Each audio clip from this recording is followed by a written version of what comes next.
ከሰሜን እስከ ምስራቅ ከምስራቅ እስከ ደቡብ ኢትዮጵያን በዲፕሎማሲያዊና በወታደራዊ አጥር የማጠር ስራን በከፍተኛ ፍጥነት እየተከናወነ ይገኛል።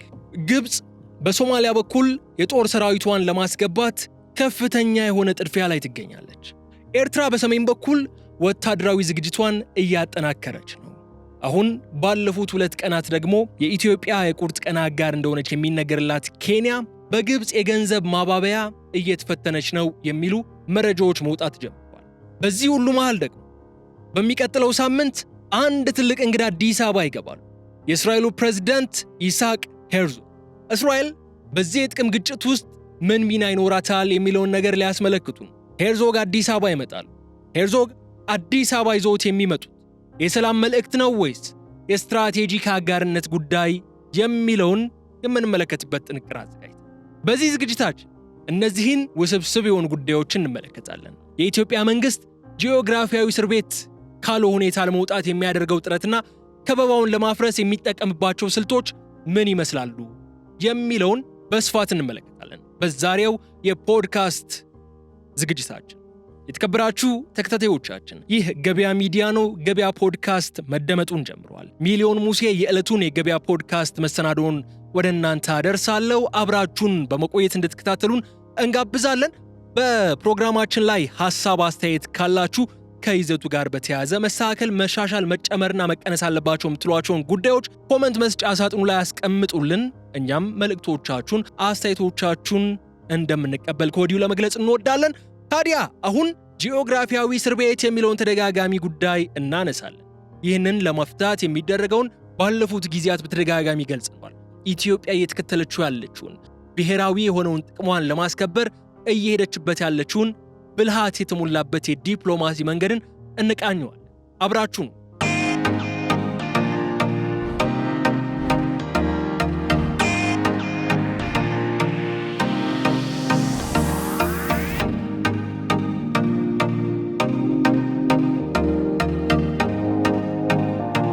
እስኪ መጀመሪያ ግን እንደ መነሻ የሆነን ዘንድ ወደ ሰሜን እናምራና በዛ አካባቢ ያለውን እንቅስቃሴ እንመልከተው። ከጥቂት ዓመታት በፊት በዓለም አቀፍ ደረጃ አድናቆትን ያተረፈው የኢትዮጵያና የኤርትራ ሰላም ዛሬ በታሪክ ታይቶ በማይታወቅ ፍጥነት እየፈረሰ ይገኛል። የአስመራና የአዲስ አበባ የሰላም ፎቶግራፎች ተቀደው በምትካቸው የጦር ግንባር ሪፖርቶች እየወጡ ነው የሚገኙ። የኢትዮጵያን ባንዲራ የሚረገጥበት፣ መሪዎቿ ሲረገጡ የሚያሳዩ ምስሎች በስፋት እየተስተዋሉ ያለበት ሁኔታ ነው። ጥያቄው ግን ይህ ሁኔታ እንዴት እዚህ ደረጃ ላይ ደረሰ የሚለው። በቅርቡ የወጡ የደህንነት ሪፖርቶች እንደሚያመለክቱት ከሆነ የኤርትራ ሰራዊት ከመደበኛ ድንበር አልፎ ወደ ኢትዮጵያ ሉዓላዊ ግዛት ስለመግባቱ የሚያሳዩ ሆነው እናገኛቸዋለን። ይህ እንቅስቃሴ በአዲስ አበባ በኩል እንደ ትልቅ ቀይ መስመር ወይም ሬድ ላይን ነው የታየ። ልክም ነው እንደዛ መታየቱ። አንድን ሉዓላዊ ሀገር ድንበር ጥሶ መግባት ቀይ መስመርን መሻገር፣ ቀይ መስመርን መጣስ ነው። ኢትዮጵያ የባህር በር ፍላጎቷን በይፋ በገለጸችበት በዚህ ወቅት ግብጽና ኤርትራ የፈጠሩት አጋርነት ኢትዮጵያን በሁለት ግንባር ጦርነት ውስጥ ለመክተት የታለመለት እንደሆነም እየተገለጸ ነው የሚገኘው። ለዚህም ነው ሁኔታው እጅግ አሳሳቢው። ኢትዮጵያ በሰሜን በኩል ኤርትራን፣ በውስጥ በኩል ደግሞ ብሔራዊ የሆነውን የኢትዮጵያን ጥቅም አሳልፈው የሰጡ በርካታ ታጣቂዎች ኤርትራ የምትደግፋቸው፣ በምስራቅ ደግሞ ግብጽን መጋፈጥ ግድ ይላል። ይህ በታሪክ አጋጣሚ አሁን ላይ የገጠመን የከበባ ስትራቴጂ። እስቲ ፊታችንን ደግሞ ወደ ምስራቅ እናዙረውና በዛ አካባቢ ያለውን ሁኔታ ደግሞ እንመልከት።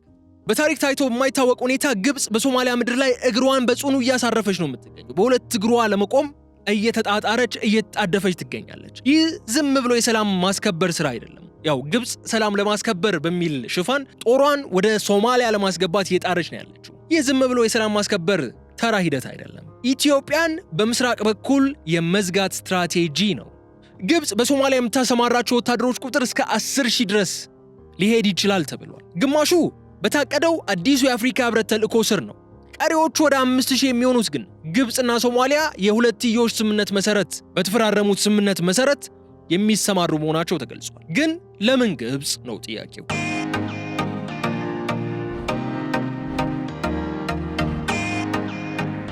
ግብጽ ለሶማሊያ ያላትን ድጋፍ የአገሪቱን ሉዓላዊነት ለማስጠበቅ በሚል ብታቀርበውም ዋናው ግቧ ግን የህዳሴውን ግድብ የያዘችውን ኢትዮጵያን በቅርብ ርቀት መከታተልና ለማዳከም የሚያስችሉ ስራዎችን ከቅርበት ለመስራት ነው። እዚህ ላይ የጦር መሳሪያ ዝውውርን ማንሳት እንችላለን። በቅርቡ የግብጽ ወታደራዊ አውሮፕላኖችና መርከቦች ዘመናዊ ጦር መሳሪያዎችን ጭነው ሞቃዲሾ ደርሰዋል፣ እዛም አራግፈዋል። እነዚህ መሳሪያዎች አልሸባብን ለመዋጋት ብቻ ሳይሆን አስፈላጊ ሆኖ ሲገኝ በኢትዮጵያ ላይ ጫና ለመፍጠርም የሚያገለግሉ ናቸው። እንደሚታወቀው ሶማሊያ ካላት ወቅታዊ ሁኔታ አንጻር ለኢትዮጵያ ወታደራዊ ስጋት ልትሆን አትችልም። ግን ደግሞ ሁሉም ጦርነቶች ፊት ለፊት ወይም በጦር ሜዳ ላይ መድፍና ታንክ አሰልፈው የሚደረጉ አይደሉም። በተለያዩ መንገዶች የሚሰሩ የውስጥ ታጣቂዎችን ማደራጀት፣ ሽብርን መፍጠር የሚሉ ነገሮችም ታሳቢ ይደረጋሉና እነዛን መሳሪያዎች አልሸባብን ለመዋጋት ብቻ ናቸው ብሎ ማለፍ አይቻልም። ለ10 ዓመታት የኢትዮጵያ ሰራዊት በሶማሊያ ሰላም ሲያስከብር ቆይቷል። አሁን ግን ሶማሊያ በተለይም ከ2024ቱ የሶማሊላንዱ የመግባቢያ ስምምነት በኋላ የኢትዮጵያ ሰራዊት ለቆ እንዲወጣና በግብጽ ጦር እንዲተካ ፍላጎቶች ስታሳይ ቆይታለች። ይህ የሚሆን ከሆነ የኢትዮጵያ ጦር በግብጽ ጦር የሚተካ ከሆነ ግን ብዙ ጉዳዮች ይነሳሉ። የመጀመሪያው ኢትዮጵያ በምስራቅ በኩል ያላትን የደህንነት ቀጠና ወይም ይሄ ባፈር ዞን የምንለውን እንድታጣ ትደረጋለች። ይህ ማጣቷ ደግሞ አልሸባብ ያለውን ክፍተት ተጠቅሞ ወደ ኢትዮጵያ ድንበር የመጠጋት እድል ያገኛል። ግብጽም በኢትዮጵያ አቅራቢያ በኢትዮጵያ ድንበር ላይ የጦር ሰፈር የመመስረት እድሏ ይሰፋል ማለት ነው። አሁን ኢትዮጵያ የሁለት ግንባር ስጋት ውስጥ ነው የምትገባው። በሰሜን ኤርትራ፣ በምስራቅ ደግሞ ግብጽ በሶማሊያ በኩል ይሆናል ማለት ነው። ይህ ሁኔታ አዲስ አበባ ከባድ ውሳኔዎች እንድታስተላልፍ ይገፋታል ማለት ነው። የግብጽ ሁኔታ በዚህ የሚያበቃ አይደለም። በቅርብ ቀናት እየተመለከትነው ያለውን የግብጽ ሁኔታ በኢትዮጵያ ላይ የምታደርገውን ጫና ወደ ደቡብም አሰማርተዋለች። ወደ ደቡብ በኩልም አሸጋግራ ወስደዋለች። ወደ ናይሮቢ ተስፋፍታለች ግብጽ። የካቲት 16 ቀን 2026 እንደ አውሮፓውያኑ አቆጣጠር ማለትም ከ2-3 ቀናት በፊት በናይሮቢ የተከናወነው ክስተት የናይልን ፖለቲካ አቅጣጫ ሊቀይር የሚችል ስልታዊ እርምጃ ነው ተብሎለታል። ባለፈው ከአፍሪካ ህብረት መሰብሰቢያ አዳራሽ ሆነው አንድ አስገራሚ አስተያየት የሰጡት የግብጽ የውጭ ጉዳይ ሚኒስትር ባድር አብዱላቲ በናይሮቢ ጉብኝታቸው ወቅትም አንድ ትልቅ ስጦታ ይዘው ነው ወደ ኬንያ ያቀኑት። ስጦታቸውም $100 ሚሊዮን ነበር። ይህ ገንዘብ በኬንያ ለሚገነባው የኮሮ ግድብ እንዲሁም ሌሎች የውሃ መሰረተ ልማቶች የሚውል ነው ሲሉም የውጭ ጉዳይ ሚኒስትሩ ተናግረዋል።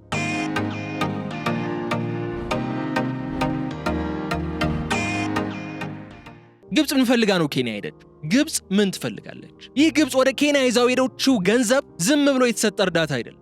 ግብጽ ይህንን ገንዘብ በመጠቀም ኬንያን ከኢትዮጵያ ጎን እንድትርቅ እንዲሁም ለኢትዮጵያ ወሳኝ የሆነውን የናይል ተፋሰስ ትብብር ማዕቀፍን እንዳታጸድቅ ጫና ለማድረግ ወይንም ማባበል ስራ፣ የማሳመን ስራ ለመስራት ይጠቅመኛል ብላ ስላሰበች። ግብጽ ለኬንያ ግድቦች ገንዘብ የምትሰጠው ግን እንዲሁ ከኢትዮጵያ ጎን ራቁ በሚል ቅድመ እውነት ብቻ አይደለም።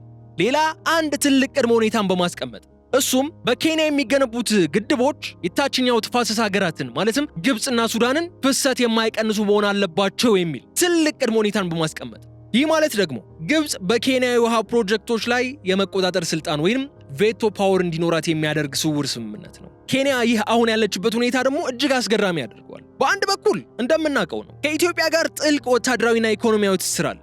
ባለፉት ቀናት እንደምታስታውሱት የተከበራችሁ ተከታታዮቻችን ሁሌም የሚያስደምመን የኬንያ ፓርላማ አሁንም ሌላ አስገራሚ የሆነ ጉዳይ ይዞ ብቅ ማለቱ ታስታውሳላችሁ። ያ አስገራሚ ጉዳይ ምን ነበር? በኬንያ ፓርላማ ላይ ስለ ኢትዮጵያ በተደጋጋሚ ይነሳል። ስለ አዲስ አበባ የኮሪደር ልማት ሁኔታ ይነሳል። ብዙ ነገሮች ይነሳሉ። በአሁኑ ዙር ደግሞ ስለ አዲስ አበባ የኮሪደር ልማትም ተነስቷል። ብሎም ደግሞ ስለ ላሙ ወደብም ተነስቶ ከኢትዮጵያ ጋር በዛ ወደብ ዙሪያ መነጋገር በሚቻልበት ያ ወደብ ኢትዮጵያና ኢትዮጵያውያን ሊጠቀሙበት በሚችሉት መንገድ እንዲሰራ ጥያቄ ሲቀርብ ተመልክተናል እዛ ፓርላማ ላይ። ለማስታወስ ያክል በዛን ሰዓት የወጣውን ዘገባ እንመልከተው። ይህ ትላንት የካቲት 11 ቀን 2018 ዓ.ም የወጣው ዘገባ ምንድነው የሚለው መሰላችሁ? የተከበራችሁ አድማጮች፣ የኬንያው የፓርላማ አባልና ተጽዕኖ ፈጣሪው ፖለቲከኛ ጁኔት መሐመድ ኬንያ በላፕሴት ኮሪደር በኩል የገነባችውን ወደብ ለ130 ሚሊዮኑ የኢትዮጵያ ሕዝብ አገልግሎት እንዲውል ይገባል የሚል ጥሪ ነው ያቀረቡት። የፓርላማ አባሉ በኬንያ ብሔራዊ ምክር ቤት ባደረጉት ንግግር የላሙ ወደብ የኢትዮጵያን እያደገ የመጣውን የንግድ ፍላጎት ለማርካት ቁልፍ ሚና እንዳለው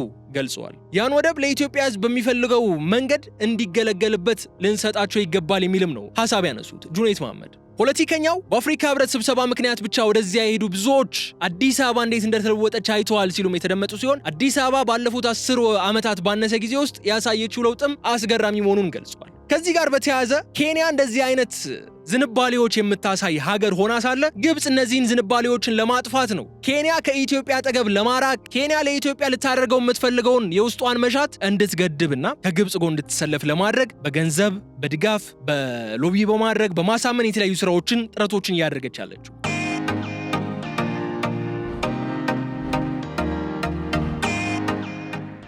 ነገር ግን ኬንያ ከኢትዮጵያ ህዳሴ ግድብ 400 ሜጋዋት የኤሌክትሪክ ኃይል ለመግዛት ስምምነት አላት። የታላቁ ህዳሴ ግድብ በሚመረቅበት ሰዓትም ፕሬዚዳንት ዊሊያም ሩቶ የህዳሴውን ግድብ የአፍሪካ ኩራት ሲሉ ያወደሱ መሪ መሆናቸው ይታወቃል። ግን ደግሞ ኬንያ የግብፅን የ100 ሚሊዮን ዶላር ኢንቨስትመንትና ሌሎች የንግድ ጥቅሞችን አጥብቃ ነው የምትሻው። የካቲት 13 ቀን 2026 እንደ አውሮፓውያን አቆጣጠር የኬንያ ባለስልጣናት በአዲስ አበባ በተደረገው የናይል ተፋሰስ ሀገራት ስብሰባ ላይ ተገኝተው ስምምነቱን እናጸድቃለን ማለታቸው አይዘነጋም። ነገር ግን ከ3 ቀናት በኋላ ደግሞ በናይሮቢ ከግብፅ ጋር የስትራቴጂክ አጋርነት ሲፈርሙም ታይቷል። ይህ ኬንያ የናይልን ፖለቲካ ለራሷ ብሔራዊ ጥቅም መቆመሪያ እያደረገችው እንደሆነ ያሳያል ማለት ነው። ግብጽ ኬንያ ሄደችበት የራሷ የሆነ ፍላጎት አላት። ኢትዮጵያ ከኬንያ የምትፈልገው ነገር አላት። ኬንያ ደግሞ ከሁለቱ የምትፈልገው ነገር አላት ማለት ነው። ኬንያ ይህንን የናይል ፖለቲካ ፍትጊያን ለራሷ ብሔራዊ ጥቅም ማስከበሪያነት እየተጠቀመችበት ትገኛለች። ኢትዮጵያ ለናይል ተፋሰስ ሀገራት የትብብር ማዕቀፍ ውጤታማነት የኬንያን ድጋፍ ትሻለች። ኬንያ ስምምነቱን ካጸደቀች የኢትዮጵያን ይህ የፍትሃዊ የውሃ አጠቃቀም ጥያቄ ዓለም አቀፍ ህጋዊ የሆነ ክብደት ያገኛል፣ ህጋዊ ከለላ ይኖረዋል። ግን ደግሞ እዚህ ላይ ኬንያ በግብጽ ገንዘብ ተደልላ ስምምነቱን ካዘገየች ኢትዮጵያ በቀጠናው በዚህ ጉዳይ ላይ ብቻዋን ቆማ እንደ ከዚህ በፊቱ ለመከራከር ትገደዳለች ማለት ነው። ኬንያ አሁን የናይል ፖለቲካ ሚዛን ሆናለች። የግብጽ የቼክ ደብተር ዲፕሎማሲ የኢትዮጵያን የላይኞቹን ተፋሰስ ሀገራት አንድነት ለመበተን እየሰራ እንዳለ ግልጽ ነው። ኢትዮጵያ ይህንን የገንዘብ ጫና በምን ስልት ነው የምትመክተው? ግን መነሳት ያለበት ጥያቄ መሆን አለበት። የኢትዮጵያ ኤሌክትሪክ ኃይል ሽያጭ ለኬንያ ካለው ፋይዳ አንጻር የግብጽን ገንዘብ ሊበልጥ ይችላል ወይ የሚለው ጥያቄ መነሳት አለበት። ግብጽ ያቀረበችውን ገንዘብ ቀደም ሲል እንዳነሳ ነው። ግብጽ ያንን ድጋፍ ስታደርግ ኢን ሪተርን ምንም ሳትፈልግ ቀርታ አይደለም፣ የምትፈልገው ነገር አለ። ዲፕሎማሲዋን እየሰራች ነው። የተለያዩ ዓለም አቀፍ የዜና ምንጮች ጉዳዩን የግብጽ ሂደት ምን ሲሉ ነው የገለጹት? የቼክ ደብተር ዲፕሎማሲ ሲሉ ነው ያነሱት። ኢትዮጵያ ይህንን ጫና በምን ስልት ነው የምትመክተው? አሁን ያለንበት ወር ለኢትዮጵያ ዲፕሎማሲ ሁለት ገጽታ አለው። አንደኛው የበርካቶችን ቀልብና ትኩረት በኢትዮጵያ ያረፈበት፣ ኢትዮጵያ ከተለያዩ ታላላቅ የዓለም ሀገራት ጋር ሚድል ፓወሮች ጋር ዲፕሎማሲያዊ ግንኙነት እየፈጠረች ንግግር እያደረገች ያለችበት ነው። በሌላ በኩል ደግሞ ፈተና የሆነ የዲፕሎማሲ ጊዜም እያሳለፈች ትገኛለች። ግብጽ የአፍሪካ ህብረትን የሰላምና የጸጥታ ምክር ቤትን በሊቀመንበርነት መምራት መጀመሯ ይታወቃል። እሱን የሊቀመንበርነት ቦታዋን ተጠቅማም የኢትዮጵያ ብሔራዊ ጥቅሞች የሚጋፉ ውሳኔዎችን ለማሳለፍ እንደምትሞክር ግልጽ ነው። የአፍሪካ ህብረት መደበኛ ጉባኤ ከመጀመሩ 2 ቀናት ቀደም ብሎ የተከሰተውን ነገር እናስታውስ። በግብጽ መሪነት የሰላምና ጸጥታ ምክር ቤት ስብሰባ ተካሂዷል። ይዛን በዚያን ስብሰባ የወጣው መግለጫ ወይም ኮሚኒኬ ደግሞ ለኢትዮጵያ አስደንጋጭ ነበር። መግለጫው የሶማሊያን ግዛታዊ አንድነት ደጋግሞ በማንሳት ኢትዮጵያ ከሶማሊላንድ ጋር የምታደርገውን ንግግርና ድርድር የቀጠናው ስጋት ነው በሚል ፈርጆታል። ግብጽ ይህንን መድረክ የተጠቀመችበት ኢትዮጵያን እንደ ጠበኛ አገር ወይም አግረሰር አድርጋ ለማሳየት ነው። ሌላኛው ደግሞ ምናልባት እጅግ አነጋጋሪውም ነጥብ ምክር ቤቱ የግብጽ ጦር ወደ ሶማሊያ እንዲገባ ፍቃድ መስጠቱ ነው። ይህ ማለት ግብጽ በኢትዮጵያ ድንበር ላይ ጦር ለማስፈር የአፍሪካ ህብረትን ህጋዊ ማህተም አግኝታለች ማለት ነው።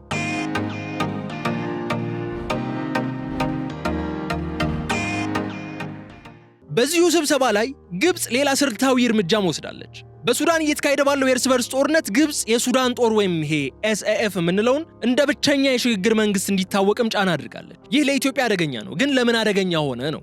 የሱዳን ጦር ከግብጽ ጋር እጅግ የጠበቀ ወታደራዊ ትስስር አለው። የሱዳን ጦር ማለት ይህ በጀነራል አብዱልፈታህ አልቡርሃን የሚመራው ጦር ማለት። ኢትዮጵያ ደግሞ በሱዳን ጉዳይ ላይ ገለልተኛ አቋም ለመያዝ ትሞክራለች። ግብጽ የሱዳን ጦርን በህብረቱ መድረክ ህጋዊነት እንዲያገኝ መሟገቷ በኢትዮጵያ ሰሜን ምዕራብ ድንበር ላይ ሌላ የግብጽ ሱዳን ጥምር ወታደራዊ ግንባር እንዲጠናከር ያግዛል ማለት ነው። እንደ አውሮፓውያን አቆጣጠር የካቲት 14 ጀምሮ እስከ 15 የተካሄደው የአፍሪካ ህብረት 39ኛው የመሪዎች ጉባኤ አዲስ አበባ ላይ መካሄዱ ለኢትዮጵያ የተለየ ትርጉም ነበር። ሆኖም ግን ግብጽ ጉባኤውን የራሷን አጀንዳዎች ለመቅረጽ ነው የተጠቀመችበት። የጉባኤው መሪ ቃል ዘላቂ የውሃ አቅርቦት የሚል መሆኑን ከግምት ውስጥ በማስገባት ግብጽ የናይልን ጉዳይ በራሷ ትርክት ወይም ናሬቲቭ እንድታቀርብ በር ከፍቶላታል። ግን ኢትዮጵያም የዋዛ አይደለችም። በገዛ መሬቷ ላይ የዲፕሎማሲ ሽንፈት እንዳይገጥማት ብርቱ ትግል ነው ያደረገችው። ምንም እንኳን ግብጽ የህብረቱን መዋቅር በመጠቀም ኢትዮጵያን የማግለል ስራዋን በረቀቀ መንገድ ብትሄድበትም ኢትዮጵያ ግን ያንን ነገር ያከሸፈችበትን መንገድ የምታስታውሱት ነው። ለበርካታ ዘመናት የባህር ተደራሽነት ጉዳይ በኢመደበኛ የሆነ መንገድ የሚወራ ወይ በሀገር ውስጥ ተወርቶ የሚያበቃ አይነት ጉዳይ ነበር። የኢትዮጵያው ጠቅላይ ሚኒስትር ዶክተር አብይ አህመድ ግን በ39ኛው የአፍሪካ ህብረት የመሪዎች ጉባኤ ላይ ደረታቸውን ነፍተው ያስተላለፉት መልእክት ነበርና ግብጽ የህብረቱን መዋቅር በመጠቀም ኢትዮጵያን ለማግለል የሄደችበትን ርቀት በቀላሉ ለማክሸፍ ችሏል። ሌላኛው ደግሞ በዚህ ሁሉ የዲፕሎማሲ ውጣ ውረድ ውስጥ አንድ ያልተጠበቀ ብርሃን ደግሞ ዛሬ ተሰምቷል። የእስራኤሉ ፕሬዝዳንት ኢሳቅ ሄርዞግ ወደ አዲስ አበባ የሚያደርጉት ድንገተኛ ጉብኝት ይፋ ተደርጓል። እንደ ታይምስ ኦፍ እስራኤል የመሳሰሉ ከወደ እስራኤል ያሉ መገናኛ ብዙሃንና ድረገጾች የእስራኤሉ ፕሬዝዳንት ኢሳቅ ሄርዞግ ወደ አዲስ አበባ ይሄዳሉ፣ መች በቀጣዩ ሳምንት ሲሉ ዘገባውን ሰርቶታል። ኢትዮጵያ በጎረቤቶቿና በታሪካዊ ባላጋራዎቿ መከበብ በጀመረችበት በዚህ ወሳኝ ወቅት ይህ ያልተጠበቀ እንግዳ አዲስ አበባ መምጣቱ ትኩረትን የሳበ ጉዳይ ሆኗል። የእስራኤሉ ፕሬዝዳንት ኢሳቅ ሄርዞግ አዲስ አበባ ይመጣሉ። ይህ ጉብኝት የአንድ ቀን ብቻ ቢሆንም መልእክቱ ግን ለዓመታት የሚዘልቅ ነው። እስራኤል በአፍሪካ ቀንድ ጉዳይ ላይ ያላትን ፍላጎት ከቅርብ ጊዜ ወዲህ በከፍተኛ ሁኔታ መጨመሩን የሚያሳዩ መረጃዎች አሉ። ሄርዞግ አዲስ አበባ የሚገቡት የአፍሪካን ወዳጅነት ለማጠናከር በሚል ቢሆንም ከጀርባው ግን ትልቅ ስልታዊ ስሌቶች አሉ። እንደሚታወቀው የእስራኤልን መንግስትነት የሚመሩት ጠቅላይ ሚኒስትር ቤንያሚን ኔታንያሁ ናቸው። ነገር ግን ፕሬዝዳንቱ በተለያዩ አፍሪካ ሀገራት እያደረጉትን ያለውን ጉዞ ስንመለከት ምናልባትም የጠቅላይ ሚኒስትሩን መልእክቶች በመያዝ እንቅስቃሴ እያደረጉ ነው። ወደ ኢትዮጵያም ሲመጡ የጠቅላይ ሚኒስትር ቤንያሚን ኔታንያሁን መልእክት አቋም ይዘው እንደሚመጡ የሚጠበቅ ጉዳይ ነው።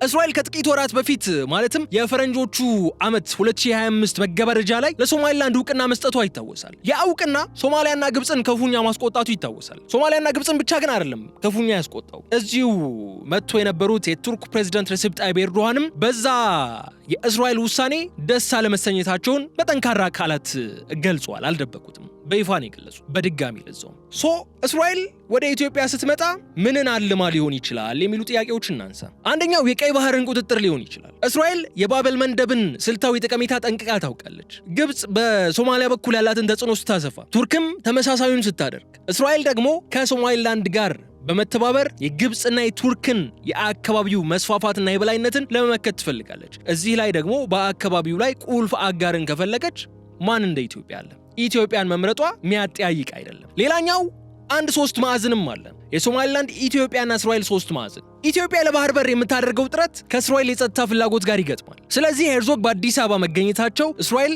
በግብፅ ለሚመራው የከበባ ስትራቴጂ እንደማትገዛ ለካይሮ ግልጽ መልእክት ለመላክ ያስችላል። ግብፅ የህዳሴውን ግድብ የሁሉና ስጋት ስታደርገው፣ እስራኤል ግን የቴክኖሎጂ መፍትሄ ይዛ ትመጣለች። እስራኤል በዓለም ላይ በውሃ አጠቃቀምና በጨው ማስወገድ ሂደት ላይ ቀዳሚ ሀገር ናት። ሄርዞግን በጉብኝታቸው ወቅት ለኢትዮጵያ የውሃ ቴክኖሎጂ ድጋፍ ለማድረግ ቃል ሊገቡ የሚችሉበት እድል በጣም ሰፊ ነው። ይህ ደግሞ ለኢትዮጵያ ትልቅ ዲፕሎማሲያዊ እድል ነው። እስራኤል በቴክኖሎጂ ልትረዳ ትችላለች የሚለው ሐሳብ የህዳሴውን ግድብ ውጥረት ለማርገብ እንደ አማራጭ ሆኖ ሊቀርብ ይችላል። ይህ ደግሞ ግብፅ በህብረቱ መድረክ የምታቀርበውን ይህ ውሃ የማይቋጥረውን የውሃ ስጋት ያንን ትርክት ያዳክመዋል። ኢትዮጵያ በሰሜን በኩል ከኤርትራ በምስራቅ ደግሞ ከግብፅ የታጠቁ ኃይሎች ስጋት ባለባት በዚህ ወቅት የእስራኤል የደህንነት ትብብር እጅግ ወሳኝ ነው። ለምን ወሳኝ ሆነ? የመጀመሪያው የቴክኖሎጂ ድጋፍ ነው። እስራኤል ለኢትዮጵያ ምን መስጠት ትችላለች ብለን ከጠየቅን እስራኤል ለኢትዮጵያ የምትሰጠው ዘመናዊ የስለላና የመከላከያ ቴክኖሎጂ ነው። ይህ ደግሞ ኢትዮጵያ በድንበሮቿ ላይ የሚቃጡባትን ትንኮሳዎች ለመመከት ትልቅ አቅም ይሆናታል። ሌላኛው እስራኤል ኢትዮጵያን የምትፈልግበት ጉዳይ ምንድን ነው? የቤተ እስራኤላውያን ጉዳይ ነው። በኢትዮጵያ ከ15,000 በላይ የኢትዮጵያ አይሁዶች ወይም ቤተ እስራኤላውያን አሉ። ይህ ጉዳይ ለእስራኤል የውስጥ ፖለቲካ ትልቅ ፋይዳ ያለው ጉዳይ ነው። ሄርዞግ የቤንጃሚን ኔታንያሁን መልእክት ይዘው ይህንን እንደ ዕድል በመጠቀም ከኢትዮጵያ ጋር ያላቸውን ግንኙነት ያጠናክራል። የእስራኤል ወደ አፍሪካ ቀንድ መመለስ የቀጠናውን የኃይል ሚዛን ወይም ባላንስ ኦፍ ፓወርም ይቀይሩ። ግብፅና ሶማሊያ በሰሩት አጥር ላይ እስራኤል ትልቅ ቀዳዳ ነው የምትፈጥረው። ከዛ ባሻገር ይህ ጉብኝት ግብፅን የበለጠ እንደሚያስቆጣት ደግሞ ግልጽ ነው። ምናልባትም ያቁጣ ሌላ ቀውስ እንዳይፈጥር እንዳይባባሱ ነገሮች የሚሰጉም በርካቶች ናቸው። የአፍሪካ ቀንድ ዛሬ የአፍሪካ የባህር ዳርቻ መሆኑ ብቻ ቀርቷል። ይህ አካባቢ የመካከለኛው ምስራቅ ሀያላን የጦር ሜዳ ሊሆን የሚችልበት እድል እየሰፋ ነው። በተለይ በኢትዮጵያና በሶማሊያ መካከል ያለው ውጥረት ለእነዚህ ሀገራትን አዲስ የጥቅም በር ከፍቷል። እንደምናውቀው ነው በዲፕሎማሲ በሮች ላይ በኢትዮጵያና በሶማሊያ መካከል ያሉት ነገሮች ረገብ ያሉ ይመስላሉ። ግን ደግሞ ረገብ የሚሉት መች ነው? ኢትዮጵያ ከሶማሊላንድ ጋር ያላትን ግንኙነት በይፋ ስትቋጭና ምንም አይነት ትስስር ሳይኖር ሲቀር ነው። ነገሮች ግን እንደዛ አይደለም ያሉት። ኢትዮጵያ ብሔራዊ ጥቅሟን ለማስከበር የባህር ተደራሽነቷን ለማረጋገጥ ሁሉንም አማራጮች ለመጠቀም ቆርጣ የተነሳችበት ጊዜ ነው።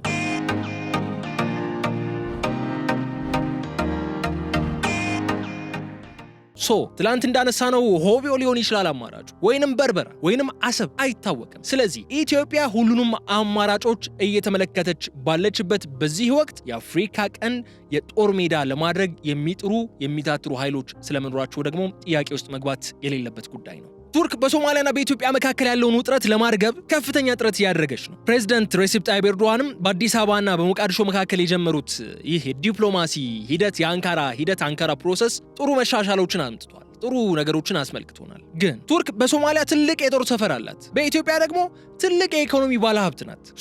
ጦርነት ከተነሳ ወይም አለመረጋጋት ካለ በዛ አካባቢ ላይ ቱርክ በሁለቱም በኩል ያላትን ጥቅም ነው የምታጣው። ስለዚህ አንካራ ፕሮሰስ ዋናው ታርጌት የቱርክን ጥቅም ማስጠበቅ ነው። የኢትዮጵያና የሶማሊያ ፍላጎት ቀጥሎ የሚመጣ ጉዳይ ነው። ቱርክ ራሷን ነው እያስቀደመች ያለችው በዚህ ጉዳይ። ሁለተኛው የግብጽ ስጋት ነው። ግብጽ የቱርክን በቀጠናው መንቀሳቀስ በጥርጣሬ ነው የምታየው። ቱርክ በሶማሊያና በኢትዮጵያ መካከል ስምምነት ካመጣች ግብጽ በሶማሊያ በኩል የምትገነባውን ወታደራዊ ግንባር ዋጋ ቢስ ነው የሚሆነው፣ ዋጋ ያጣል። ስለዚህ ግብጽ ቱርክን ከመድረኩ ለማስወጣትና ሶማሊያን ወደ ራሷ ካምፕ ለመሳብ ትጥራለች። ስለዚህ ግብጽና ሶማሊያ ሲቀራረቡ የተባበሩት አረብ ኤምሬትስ ደግሞ ከኢትዮጵያ ጋር ያላትን ወታደራዊና ኢኮኖሚያዊ ትስስር ስታጠናክር ምን ሊፈጠር እንደሚችል ለመገመት አይከብድም። ግን ይህ ለምን ሆነ? አቡዳቢ በቀይ ባህርና በኤደን ባህረ ሰላጤ ላይ ያሉ ወደቦችን የመቆጣጠር ትልቅ ህልም አላት። ኢትዮጵያ ከሶማሊላንድ ጋር የምታደርገው ንግግርም ለኤምሬትስ የወደብ ፖለቲካ ትልቅ ድል ነው። ግብጽ የሶማሊላንድን እውቅና ስትቃወም፣ ኤምሬትስ ግን በበርበራ ወደብ በኩል ለኢትዮጵያ የባህር በር እንዲኖር በቢሊዮን የሚቆጠር ዶላር ኢንቨስት ያደረገች ነው የምትገኘው።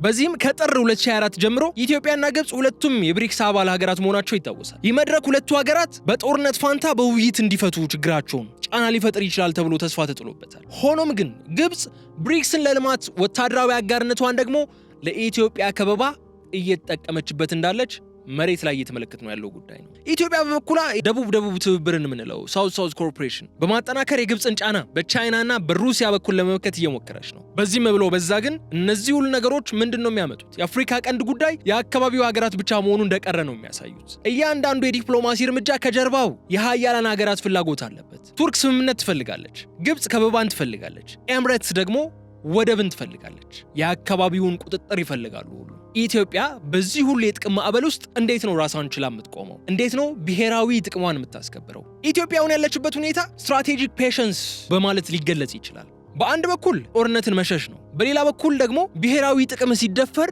ዝም ለማለትን ነው ከኢትዮጵያ እየተመለከትን ያለ ነው አሁን።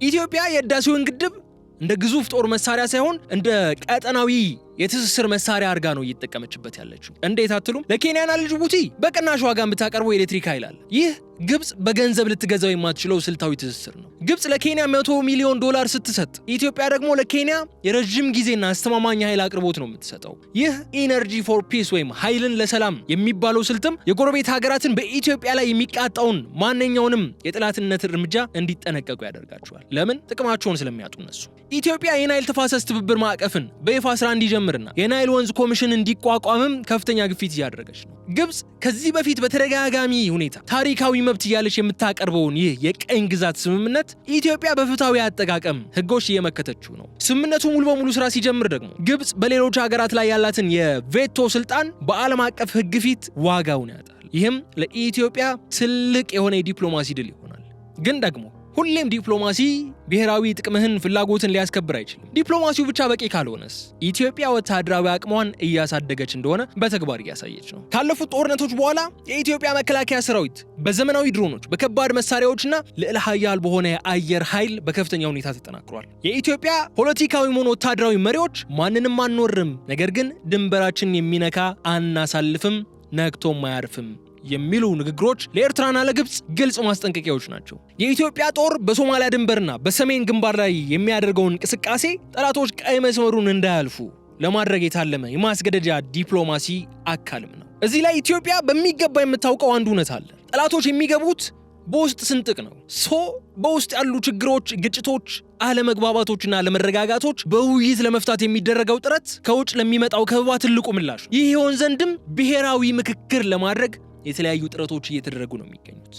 የውስጥ ሰላም ከሌለ የውጭውን ከበባ መቋቋም የማይታሰብ ነው። ለዛም ነው ብሔራዊ ምክክር ለማድረግ ጥረት እየተደረገ የሚገኘው። በሀገር ውስጥ የሚንቀሳቀሱ የኢትዮጵያን ብሔራዊ ጥቅም አሳልፈው የሰጡ ኃይሎችም ወደ ሰላማዊ መንገድ እንዲመለሱ የተለያዩ ጥረቶችና ጥሪዎች እየቀረቡ ያሉትም ለዛ ነው። ኢትዮጵያ በብልህ ዲፕሎማሲና በወታደራዊ ዝግጁነት መካከል ያለውን ሚዛን ለመጠበቅም በከፍተኛ ሁኔታ እየጣረች ነው ያለችው። ግብጽ በገንዘብ፣ ኤርትራ በሴራ፣ ሶማሊያ ደግሞ በውጭ ጦር የከበቡትን አጥር ለመስበር ኢትዮጵያ ያላት ትልቁ ኃይል ቀጠናዊ ትስስርና ዲፕሎማሲ ነው። ግን ደግሞ ቀደም ብለን እናነሳነው ነው ሁሉም ነገሮች በዲፕሎማሲ ሊፈቱ የማይችሉበት እድል አለ። ይሁሉ ሽኩቻ ወደ ቀጥተኛ ጦርነት ያመራል ወይስ አዲስ የዲፕሎማሲ መንገድ ነው የሚከፍተው? ሌላኛው ጥያቄ መሆን ያለበት ጉዳይ ነው። ወታደራዊ ተንታኞች እንደሚሰጉት ከሆነ ግጭቱ ከተቀሰቀሰ በአንድ ግንባር ብቻ አይወሰንም። የሰሜኑ ግንባር እንደምናውቀው ኤርትራ በተለያዩ ጥምረቶች አማካኝነት በኢትዮጵያ የውስጥ ለውስጥ አለመረጋጋትን በመፍጠር ጦርነቱን ልትጀምር የምትችልበት እድል ሰፊ እንደሆነ የሚገለጽበት ወቅት ላይ ነው የምንገኘው። ይህ ሽኩቻ ወደ ቀጥተኛ ጦርነት እንዳያመራ የሚፈለግበት ሌላኛው ምክንያት በአሁኑ ሰዓት በሱዳን እየታየ ያለው የእርስ በርስ ጦርነት ነው። እዛ የእርስ በርስ ጦርነት ውስጥ የውጭ ኃይሎች ጣልቃ ገብነት ለቀሪው የአፍሪካ ቀንድ ሀገራት ትልቅ ትምህርት መሆን ያለበት ጉዳይ። ሱዳን ላይ ምንድነው እየተመለከትን ያለ ነው? የፕሮክሲ ጦርነት ነው እያየን ያለ ነው። ሱዳን ውስጥ እንደሚታየው ሁሉ በኢትዮጵያና በኤርትራ ወይም በሶማሊያ መካከል የሚነሳ ግጭትም ወዲያውኑ ነው የሀያላን ሀገራት ጥቅም መፈልፈያ የሚሆነው። ጦርነቱ አንዴ ከተጀመረ ደግሞ በቀላሉ እንደማይቆም፣ መሰረተ ልማቶችን እንደሚያወድም፣ እንዲሁም በሚሊዮኖች የሚቆጠሩ ሰዎችን ለስደት እንደሚያጋልጥ የሱዳን ተሞክሮ አሳይቶናል። ግን ደግሞ ምንም ሁኔታው በጣም አሳሳቢ ቢሆንም ሰላምን ሊያመጡ የሚችሉ ጥቂት መንገዶች ግን አሉ። እስቲ አሁን በተለይ ከኤርትራው ጉዳይ ጋር አያይዘን ከገለጽ ነው እዚህ ላይ የሳውዲ አረቢያን ሚና ማንሳት እንችላለን።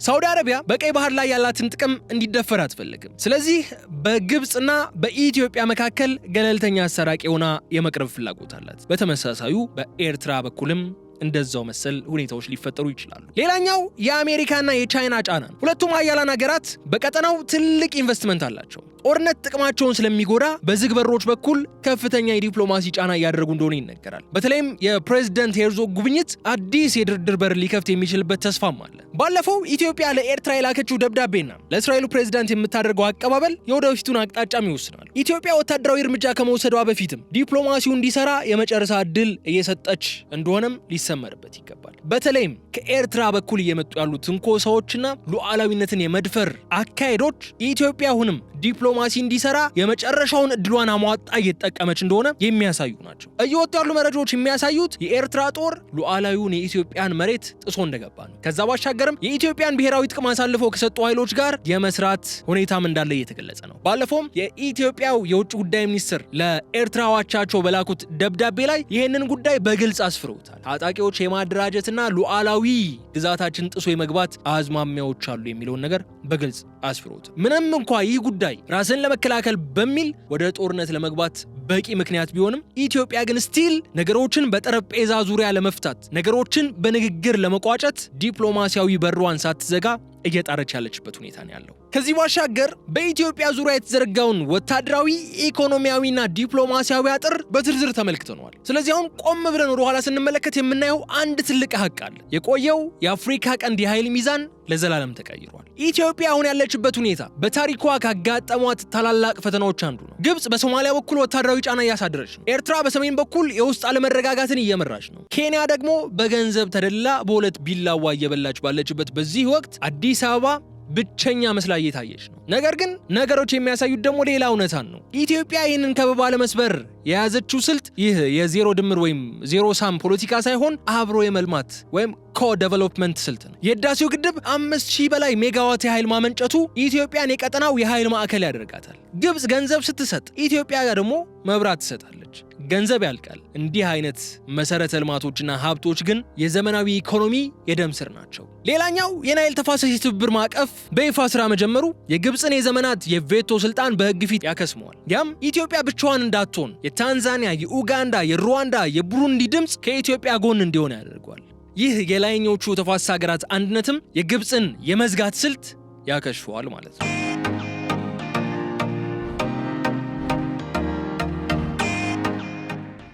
ሌላኛው የፕሬዝዳንት ኢሳቅ ሄርዞግ ጉብኝት እንዲሁም የቱርክ የአሳራቂነት ሚና የሚያሳዩት አንድ ነገር አለ። ዓለም በአፍሪካ ቀንድ መረጋጋት ይፈልጋል። ኢትዮጵያ ከአቡዳቢ እስከ ኢየሩሳሌም ከአንካራ እስከ ቤጂንግ ያሏትን አጋርነቶች በመጠቀም ይህንን የከበባ አጥር እየቀደደችው ነው። የእስራኤል የውሃ ቴክኖሎጂና የኤምሬትስ የወደብ ኢንቨስትመንት ለኢትዮጵያ የትንፋሽ ቀዳዳዎች ናቸው። ፖድካስታችንን ስንጠቀልል ግን የተከበራችሁ ተከታታዮቻችን ጦርነት ለማንም አይበጅም። ግብጽ የተኪ ጦርነት ወይም ፕሮክሲ ዋር ብትጀምር የውሃ ፍላጎቷን ሊያሟላላት አይችልም። ኤርትራም ጦርነት ብትጀምር የገዛ ህልውናዋ አደጋ ላይ ነው የሚወድቀው። ኢትዮጵያም እነዚህ ጦርነቶች ውስጥ ብትገባ የጀመረችውን የእድገት ጉዞ ነው የሚደናቀፈው። ስለዚህ መፍትሄው ያለው በአፍሪካዊ ብልህነት ላይ ነው። ኢትዮጵያ አሁን እየሰራችበት ባለችው መንገድ ያላትን የኤሌክትሪክ ኃይል እንደ ወይራ ዘንባባ ለጎረቤቶቿ በማቅረብ ግብጽም በዲፕሎማሲው ጠረጴዛ ላይ በማስቀመጥ አዲስ ታሪክ እየጻፈች ነው። መጽሐፏንም ትቀጥላለች። ምናልባትም ኢትዮጵያ ከጀመረችው የኢኮኖሚ እድገት ጉዞ ሊያደናቅፍ የሚችልን ጦርነት ለማስቀረት የራሱ የሆነ ሚና ይኖረዋል። ኢትዮጵያ ከበባውን ሰብራ የባህር በሯን አስከብራ እንዲሁም የታችኞቹን ተፋሰስ ሀገራት ሳትጎዳ የምትጓዝበት መንገድ ደግሞ ጠባብ ቢሆንም የማይቻል ግን አይደለም። የአፍሪካ ቀንድ የወደፊት ዕጣ ፈንታ ያለውም በጦር መሳሪያና በአፈሙዝ ሳይሆን በአካባቢው ላይ በሚገነባ ፍትሃዊ ትብብር ነው። ኢትዮጵያ ለምታቀርበው ፍትሃዊ ጥያቄዎች ፍትሃዊ ምላሾች መስጠት ሁኔታዎችን ነገሮችን በጠረጴዛ ዙሪያና በተረጋጋ መንፈስ ሌላ ችግር ሳይፈጠር ቀጠናውን የጦርነት አውድማ የፍልሚያ ሜዳ ሳይሆን ኢትዮጵያም የባህር ተደራሽነቷን የምታገኝበት ሌሎቹ ሀገራትም ለዛ ምላሽ የሚሆን ከተለያዩ የኢትዮጵያ ግዙፍ ተቋማት ግዙፍ ሜጋ ፕሮጀክቶች በፐርሰንት ድርሻ የሚያገኙበት የዊን ዊን መንገድ ብቸኛው አማራጭ ነው ማለት ነው። የተከበራችሁ የገበያ ሚዲያ ተከታታዮቻችን የዕለቱን የገበያ ፖድካስት ቆይታችን ይህ እስካሁን ስትከታተሉት የቆያችሁትን ይመስል ነበር። በቀጣይ በሌላ ጉዳይ ተመልሰን እንመጣለን። ሐሳብ አስተያየቶቻችሁን ደግሞ ኮመንት መስጫው ላይ አስቀምጡልን። ገበያ ሚዲያ የዩቲዩብ ገጽ ላይክ፣ ሼር እና ሰብስክራይብ ማድረጋችሁን እንዳትዘነጉ ብዬ እዚህ ጋር እሰናበታለሁ። ሰላም።